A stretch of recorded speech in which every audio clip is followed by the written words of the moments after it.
Exercise 6.2. First sum, find the angle of elevation of the top of a tower from a point on the ground which is 30 meter away from the foot of the tower of height 10 root 3. இப்போ ஒன்றுமே இல்லை. இப்போ என்ன சொல்கிறாங்க, ஒரு tower இருக்குது, அந்த டவரோட height 10 root 3 மீட்டர்னு இருக்குது. அந்த டவரோட ஃபுட்லேருந்து நான் 30 மீட்டர் தள்ளி நிற்கிறேன். நிற்கும்போது அந்த டவரை டாப்பு பார்த்தனா என்னோடய ஆங்கிள் என்னவாக இருக்குன்னு கேட்குறான். சரியா? இப்போ நான் என்ன கண்டுபிடிக்க போகிறேன், இது ரெண்டுத்தையும் வச்சு ஏபிசி பேர் வச்சிட்றேன்.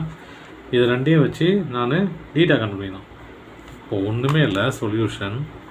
இங்கே பாருங்கள், இது என்னது ஆப்போசிட்டு, இது ஹைப்போட்டனஸு, இது அட்ஜசன்ட்டு. இப்போ ரெண்டையும் கொடுத்து ஆங்கிள் கண்டுபிடிக்க சொல்கிறான் இல்லையா? அப்போ ரெண்டையும் யூஸ் பண்ண எந்த ஃபார்முலா, ஆப்போசிட் பை அட்ஜசன்ட். என்னது tan theta. tan theta equal to opposite by adjacent. அப்போது tan theta equal to AB by BC. AB by BC. tan theta equal to AB என்னது 10 root 3, அப்புறம் BC என்னது 30. இப்போ பாருங்கள், 0 0 cancel ஆகிடும். அப்போது tan theta equal to root 3 by 3. சரியா? இது ரெண்டு மாதிரியும் போடலாம். நான் ரெண்டு மாதிரியும் சொல்லித்தரேன். அப்போ எப்படின்னு பார்த்து போட்டுங்க. இப்போது எனக்கு டீட்டா வேணும் இல்லையா? அப்போ நான் டீட்டாவை வச்சுக்கிட்டு டேன் இந்த பக்கம் கொண்டு வந்தேன்னா ஆகிடும், டேன் இன்வெர்ஸ் ஆகிடுமா?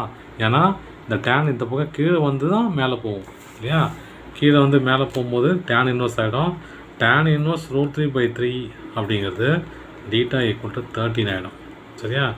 இது ஒரு ஆன்சர், இப்படியும் வச்சுக்கலாம். இப்போ இன்னொரு பக்கம் பாருங்கள், இங்கே ஃப்ராக்ஷனில் இருக்குது இல்லையா? நமக்கு டேனு அந்த ஃபார்முலாவில் பார்த்தீங்கன்னா, அந்த டேபிள்ஸில் பார்த்தீங்கன்னா டேனுக்கு 2 வேல்யூ இருக்கும், 3யும் 1/√3 இருக்கும் இல்லையா?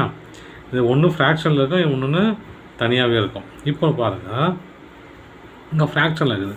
அப்புறம் இந்த மாதிரி மாற்றி ஆகணும். மாற்றினா தான் tan 30 இருக்கும். அப்போ என்ன பண்ணலாம், இங்கே மேலே இந்த 3 கேன்சல் பண்ணால் என்ன பண்ணணும், இங்கே மேலே இருக்கிறது 3 மாறணும்.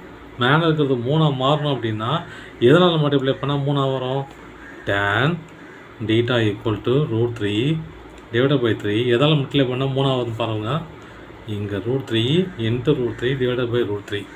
இப்போ √3யும் tan theta equal to √3 into 3 divided by 3 √3.